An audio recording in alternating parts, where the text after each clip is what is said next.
Hey guys, so we are all done with new content. I'm hoping you guys read your College Board email, but pretty much the unit we just finished has been taken off of the AP test.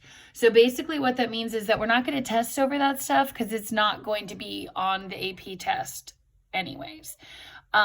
You do still have to know it if you go into Calc 2. So let's say you pass the AP test and you claim your credit for semester 1 of calculus.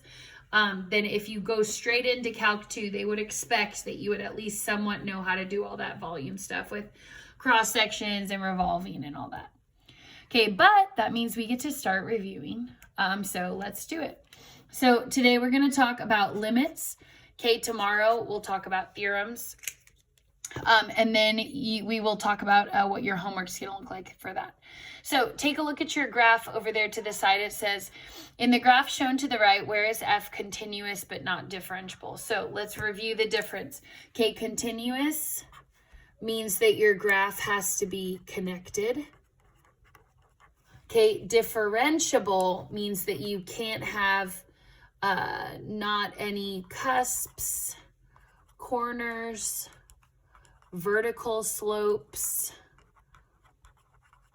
Okay, it has to be kind of like a smooth graph, okay, if you like that better.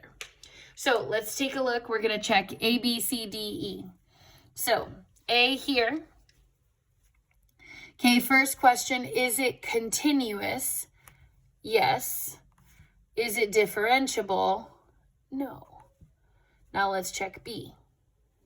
Okay, is it continuous if there's a hole in the graph? Okay, no, that is not continuous. Why? Because it's not connected. Okay, now look at C.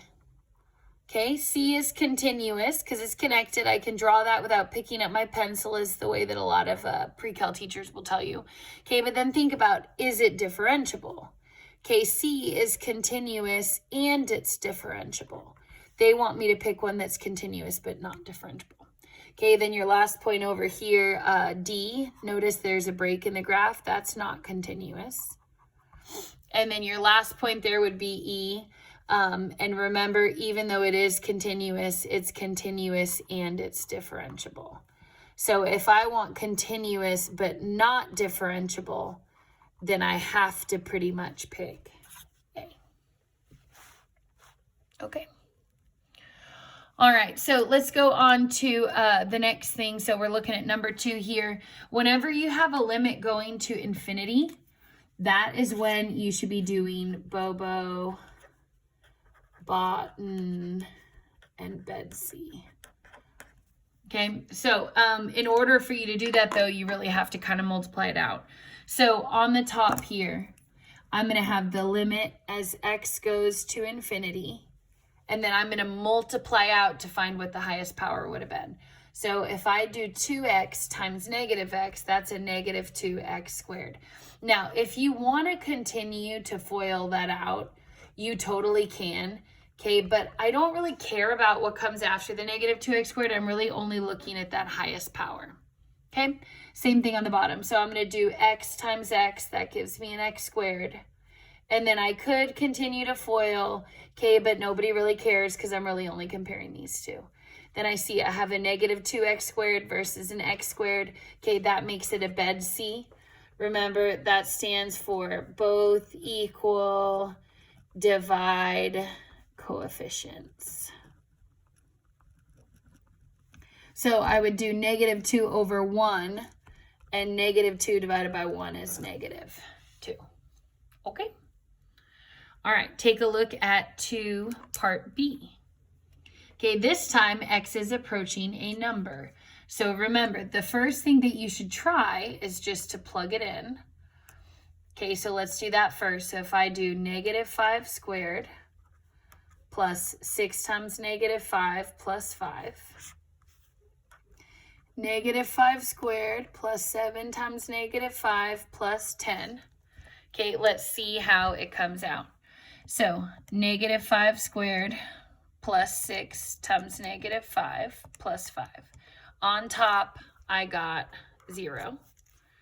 Then on bottom, negative 5 squared plus 7 times negative 5 plus 10. Okay, I ended up with 0 divided by 0.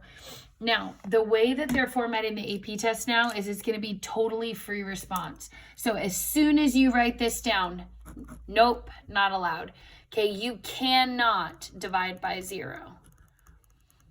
So what that tells you instead is that you have two other ways that you can do the question. You can do L'Hopital's rule, or you can factor cancel. So I'm going to go ahead and factor cancel, but remember, technically, you could do either one, okay? So L'Hopital's rule here says that I'm going to take the derivative of the top and the bottom. So if I look at the top here, okay, x squared is now going to be 2x. 6x is now a 6.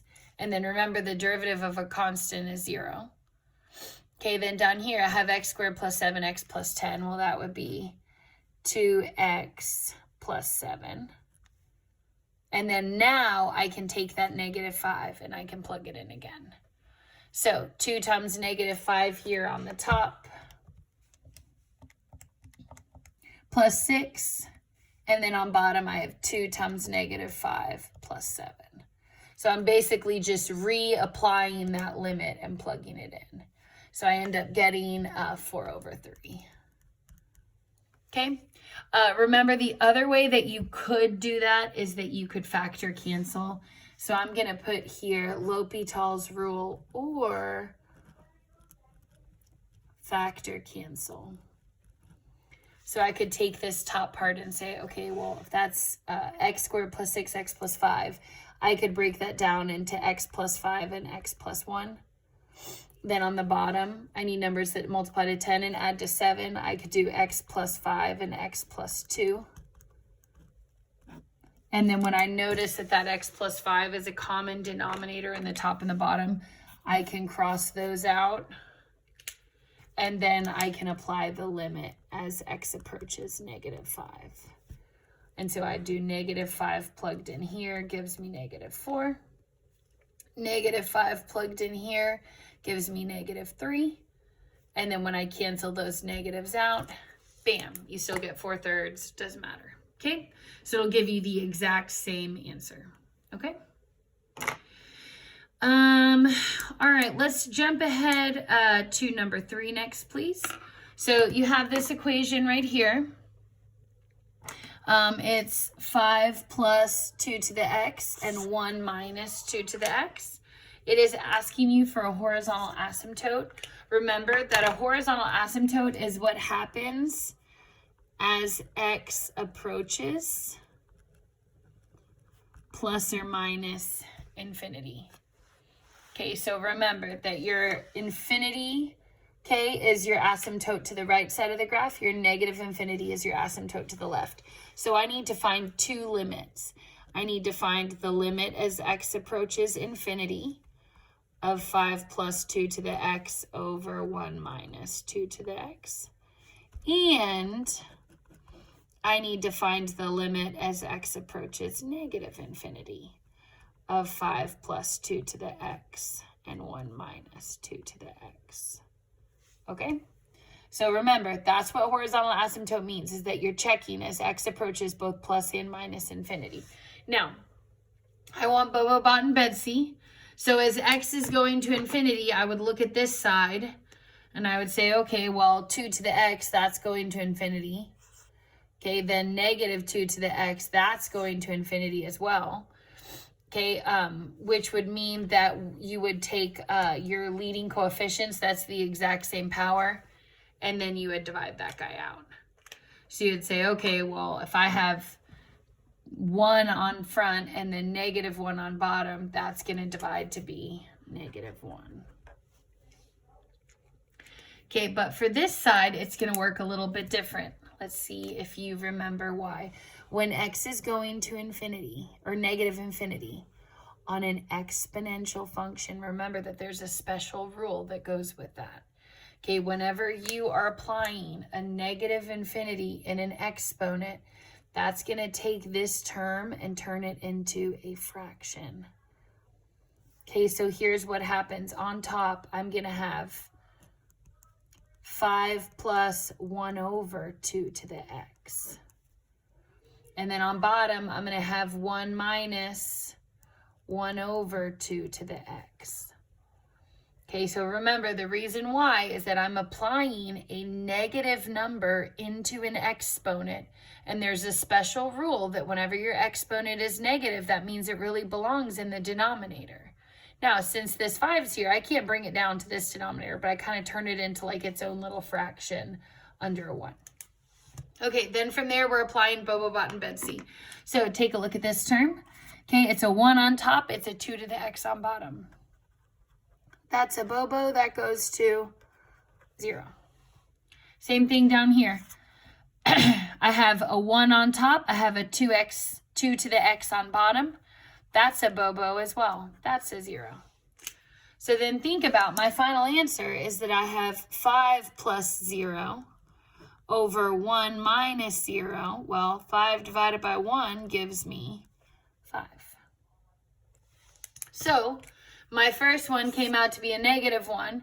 My second one came out to be a 5. Well, then if I want both of these, then I have to choose answer E.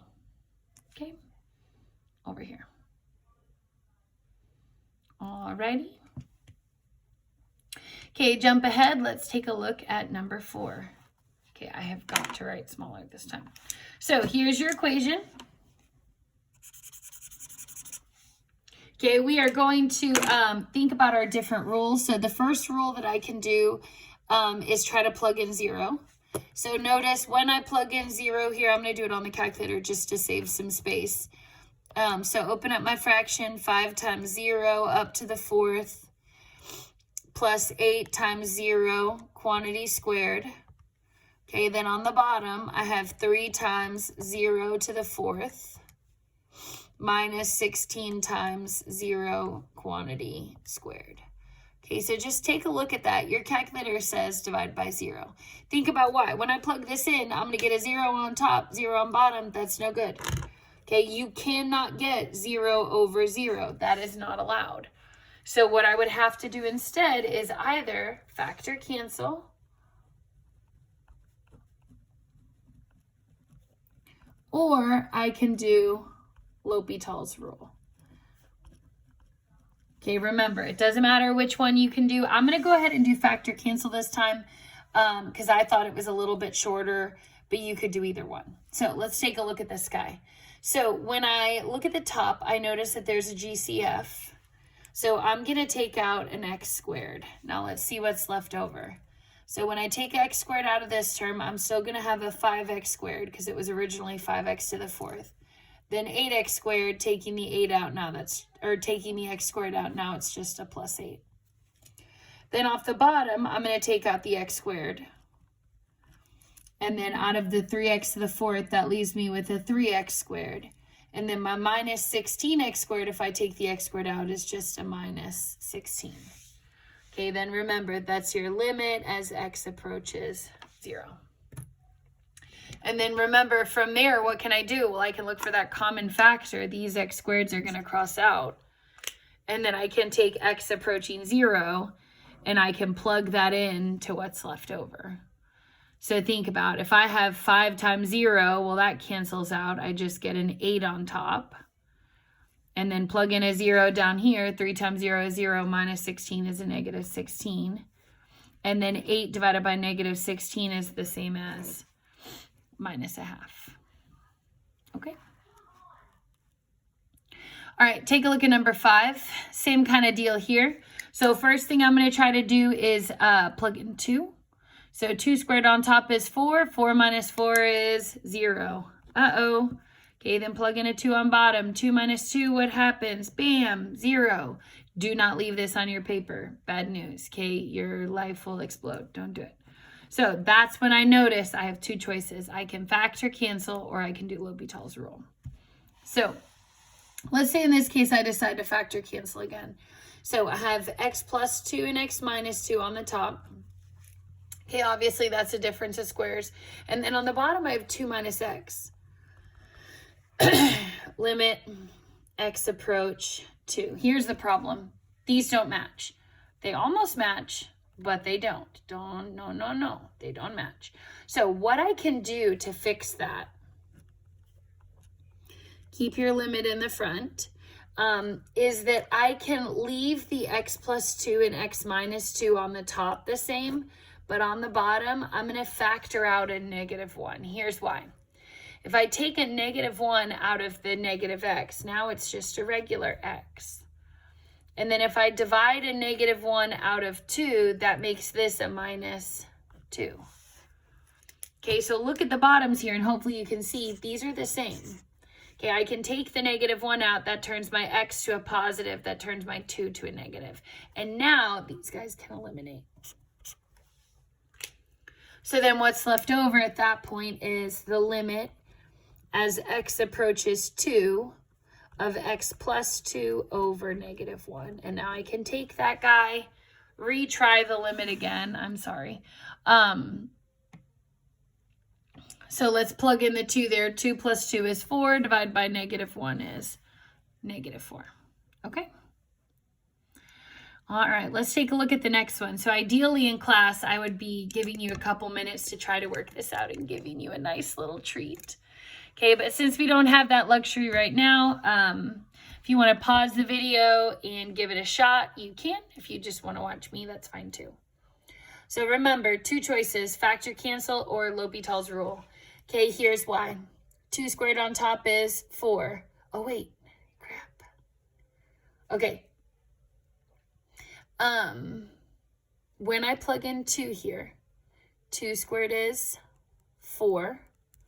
Plus 2 minus 6 over, plug in your 2, 2 minus 2. Oh, wait, yeah. So 4 plus 2, that gives me 6 minus 6. 2 minus 2, that gives me 0 over 0. Scribble it out. Don't leave that. That means I have to fix it. So remember, 2 ways to fix it. You can factor cancel, just like we did this one up here, or you can do L'Hopital's rule, which is what I'm going to do. Yes, I am filming still. Okay, L'Hopital's rule. I'm going to do limit as x approaches 2. And then remember, I can take the derivative of the top, the derivative of the bottom, and then try the limit out again. So on top, I have an x squared plus x minus 6. Okay, think about the derivative of that. X squared, it's a 2x. Plus x, the derivative is a plus 1. Minus 6 is a constant, so the derivative of that is 0.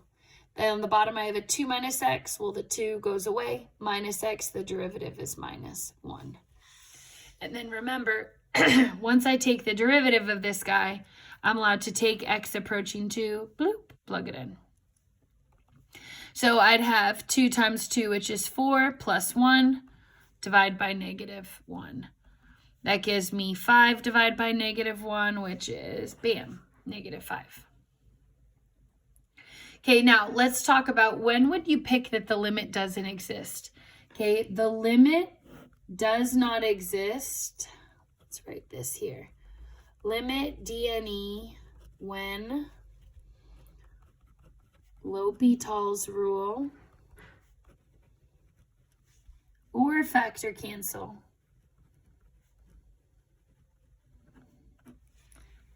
cannot fix it.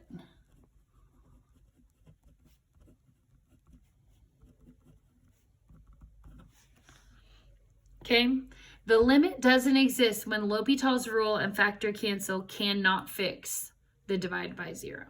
Okay, so if you want to make a little note to yourself, that's when you would know to pick DNE, when you've tried to fix it, but you can't do it.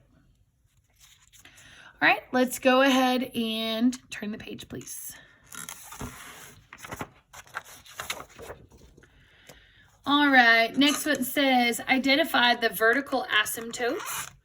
Okay, so remember that vertical asymptotes are going to be anything that makes the bottom a divide by 0.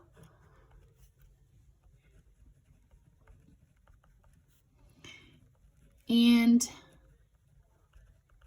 doesn't cancel out. So let's take a look at our equation that they gave us. It's a rational equation. That just basically means it's a fraction. So I noticed that here on the top, I have a minus 4. I need them to add to 3. So I could write that as a +4 and a -1. Okay, because 4 minus 1 gives me 3. Okay, then here I have x squared plus x minus 2. So I want a plus 1x in the middle, so I can do an x plus 2 and an x minus 1. Okay, now at this point, anything that makes the denominator 0, okay, is going to give me a discontinuity. But there are two types. Discontinuity. Okay, but there are two types. When they cancel out, that is going to leave a hole in the graph at x equals 1. Because although 1 does give you a divide by 0, it canceled out. So that is called a removable discontinuity. Okay, now in pre-cal you called it a hole, but the technical word is removable discontinuity. Okay, the term that does not cancel off the bottom, okay, this guy is an infinite discontinuity, which is like an asymptote basically. So we'll put VA for vertical asymptote, and that would be at -2. So the trick answer here is that you would go, oh, -2 and 1, okay, it's got to be A. That is wrong. They're not asking where the discontinuities are. They're asking specifically for vertical asymptotes. Remember, vertical asymptotes only occur at the one that didn't cross out, which means I should be choosing B. Okay, the reason why is that 1 is not a vertical asymptote. It is a hole in the graph, okay? All right, let's take a look at the next one. Okay, so it says find the limit as x approaches 0 of x e to the x plus 1 over x. So the first thing I'm going to do is I'm going to plug in my 0 here. So I'm going to plug it in, so I have 0 times e to the 0 plus 1 over 0. Okay, that is not allowed. Don't do it. Okay, then you have to think about, is there any way that I can fix it? Because if I can't fix it, I'm going to pick does not exist. So let's think about, I have the limit as x approaches 0 of x e to the x plus 1 over x. So let's think about, what other strategies do I have? Obviously, I can't factor this, but could I instead distribute that x from the outside? Let's see if that fixes it. So when I do that, I have x times e to the x plus, and then when I do x times 1 over x, okay, think about it. What is going to happen when I do x multiplied by 1 over x? Well, these guys are going to cross out, and now I'm just left with x e to the x plus 1. Okay, now obviously this limit should still be written in the front. And especially since your entire AP test is now an FRQ, basically, I'd really try to practice paying attention to that. So I distributed the x. It fixed the 1 over x to turn it into a 1. Now I'm going to take that and reapply. So 0 times e to the 0 is 0. 0 plus 1 is 1. Which is answer choice B. Okay, so make sure you picked B right there. All right, next one. So I want the limit as x approaches 1 of inverse tan over inverse sine plus 1. So first thing I'm going to do is I'm going to take my 1 and I'm going to plug it in to both of these spots. So I would say, okay, well then I have the inverse tan of 1 over the inverse sine of 1 plus 1 more. Okay, so remember, my first thing should always be just try to plug it in. And then if you get a divide by 0 or something like that, then you would go about trying to fix it. So inverse tan of 1, we need tangent to come out to be 1. Now, we've done these inverse trigs quite a few times at this point. But inverse tan is going to be the angle where tan comes out to be 1. So if you do your hand trig, okay, I'd have to pick my middle finger so that when I fold this down, I have root 2 over 2 for both. And then when I divide those, I get 1. So my middle finger is pi fourths. Now let's figure out inverse sine of 1. So remember, for your hand trig, you want your bottom fingers are sine. I need all 4 of them. That means I need to fold down this one. So if I want sine to be 1, I need all my sine fingers on the bottom. Then I want my thumb, which is pi halves. Okay? And then from there, I just have to make my answer look like one of these guys. So the first thing that I would do to make that happen is I would take this 1 here, and I would turn that into a 2/2 instead. Now, hopefully we can all agree that 1 and 2 divided by 2 are the same. So now I've turned this into pi fourths divided by, and then if I have pi halves plus 2 halves, I could rewrite that as pi plus 2/2. So I'm going to just kind of like loosely scribble this out. Okay, there's no point in me leaving it in separate terms. Once I have that common denominator, I can group that entire bottom, okay, to be pi plus 2/2. That's the point of the common denominator. And then from there, whenever you have a fraction divided by a fraction, you're just going to multiply by the reciprocal. So I'll take pi fourths off the top, multiply by the reciprocal. I'm going to flip this guy. So it would be 2 and then pi plus 2. And then I notice here that I can reduce these. Okay, so 2 and 4, I can divide that to be a 1/2. So now on top, I have 1 times pi is pi. And then on bottom, I have 2 times pi plus 2. And then I'm looking at my answers here. Looks like it's going to be that one, the letter E. Okay, because you can multiply the 2 in. So 2 pi plus 4, 2 pi plus 4, we want E. Okay. All right, take a look at the next question for me, please. It says, estimate the limit if it exists for the limit as x approaches 3. Okay, so when you have the graph, okay, think about, here's my 3 dividing line. Okay, I'm going to check the limit as x approaches 3 from the left. Been a while since we did this. And the limit as x approaches 3 from the right.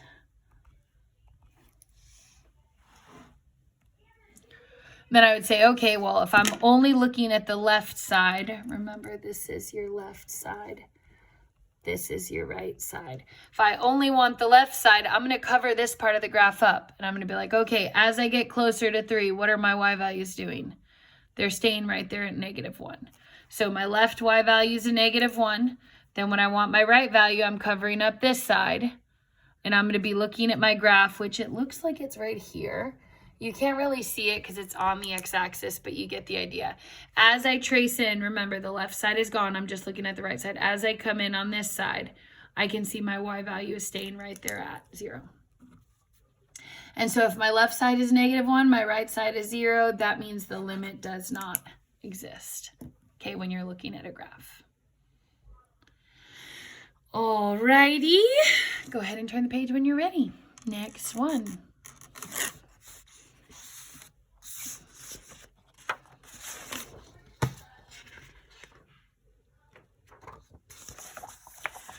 All right, so it says, given the function, which value of k will make this piecewise function continuous?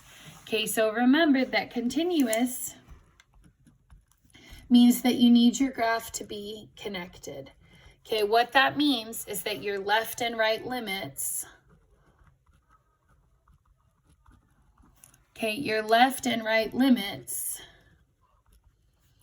need to be equal. Okay, if the left and rights don't come out to be the same, then it's not continuous. So if I need to make it continuous, I need to make these equal. So I'm going to let sine of 2x be equal to 2x plus k. And then I'm like, well, wait, where do they have to be equal? They don't have to be equal everywhere. the left and right limits need to be equal at the break point. Okay, and if they're going to be equal at the break point, that's this number right here. So then I can plug in pi. So I would have then the sine of 2 pi equals 2 times pi plus k. And then I would say, okay, well, I wonder what the sine of 2 pi is. Okay, well, think about 2 pi on your circle, your unit circle. That's literally all the way around. That's the same as 0. So if I'm at 0, then I'm here. Well, that's my pinky.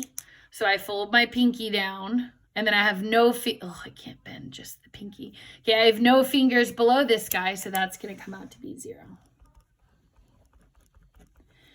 And if 0 equals 2 pi plus k, then that tells me, subtract my 2 pi across, that negative 2 pi is what k is.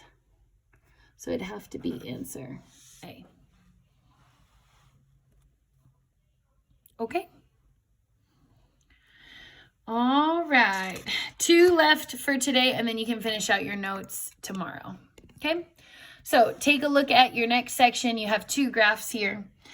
Remember, you always want to plug into the center function first. So for example, if I'm doing this first one, I'm going to find the limit as x approaches 2 of g of x. And then I'm going to take that answer and I'm going to plug it into f. So remember, the limit always jumps center. So take a look at graph f. Graph f is this one. I want x to be approaching 2. And as I check my graph from the left and the right side, I see that they're staying at the exact same height of -1. So then I would say, okay, well then all this in the middle here is a -1. Well, then I want f of -1. And then I would look at my, oh crap, I looked at the wrong graph. Dang it. Okay, brief pause. We want to be approaching 2 on G. So sorry. So let's come over here to graph G, which is the one we're supposed to be looking at. We're doing x approach 2. Okay, let's check the left side. So as I trace my graph going towards 2, my y values are getting closer to 0. Then I'm going to flip over to the other side. As my graph gets closer to 2, what are my y values getting closer to? 0. Well, if the left side is 0 and the right side is 0, that means overall it's 0 in the middle. And so then I actually want here f of 0. Then I look at my graph, and at 0, you should notice that if there is a discontinuity, then you would say DNE. Okay, here's why. You can only use this property, okay, if f is continuous. So remember that if this graph was connected, I'd just be pulling the y value. But if f is not continuous, I'm not allowed to use this rule at all. Okay, that is one of the requirements for me to use that transitive property. Okay. All right, let's take a look at the next one. So this time I want the limit of g of f of x as x approaches 2. Well, remember, my limit applies to the middle.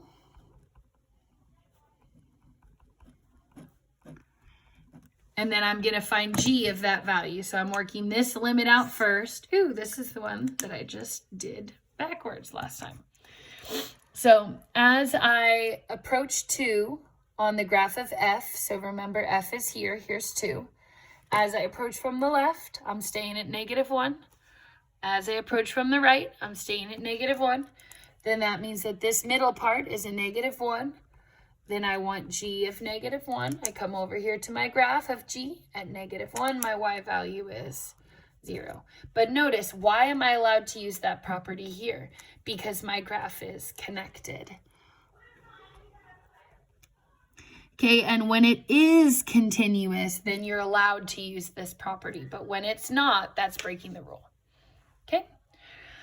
All right, let's take a look at the next one. So this time I want the limit as x approaches 2 of f of x. So I'm going to take my limit, I'm going to apply it to the middle.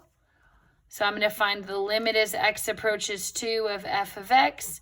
Then I'm going to plug this result from the center into the outside function f. So take a look at your graph at 2. Looked at the graph at 2. I see that my y value as x approaches 2 from both sides is -1. So then really I want f of -1. And then I'm looking at the same graph because remember it was f both times. So -1 is here. Y value is 2. Okay. Remember though, you can only use that property if the outside function is connected. Okay. All right, let's take a look at the next one. So I want the limit as x approaches 0 of f of cosine x. So I'm going to take that, plug it into the middle. So I'm going to find the limit as x approaches 0 of cosine x. Then I'm going to plug that into function f. So cosine of 0 then, think about, ooh, hand trick time. Okay, 0 is here, sine is bottom, cosine is top. So if all 4 of these fingers are on top, that means that it's going to be a 1 in the middle. And then I want f of 1. Then I'm going to look at graph f, look at 1. My y value is -1. All right, next one. I want the limit as x approaches 0 of g of sine x. So I'm going to take my limit as x approaches 0, apply it to the center, which is sine x. Then I'm going to plug that result into g. So think about it. I'm putting my 0 in here. 0 is my pinky finger. I have no fingers on the bottom, so sine of 0 is 0. But then I'm going to take that middle value of 0. I'm going to plug that into g. I'm going to look at my graph of g. This one is g. 0. Uh-oh. Okay, broken graph. Can't use the rule. D, N, E. Okay, because G is not connected, that means I'm not allowed to use this rule at all. Okay, so I'll put here because G is not continuous at x equals 0. That is a requirement for me to be able to use that property. Okay. All right, next one. We are taking our 1, we are plugging it into the middle. So I want f of 2 times 1. So come over here to your graph of f, my 1 plugged into the middle. So f of 2 times 1 is the same as f of 2. And f of 2 here is -1. Okay, we're just looking at the y value basically on the graph at that point. Okay. So take a look at the next one. Ooh, some little pluses and minuses. So remember that the plus is the right side limit.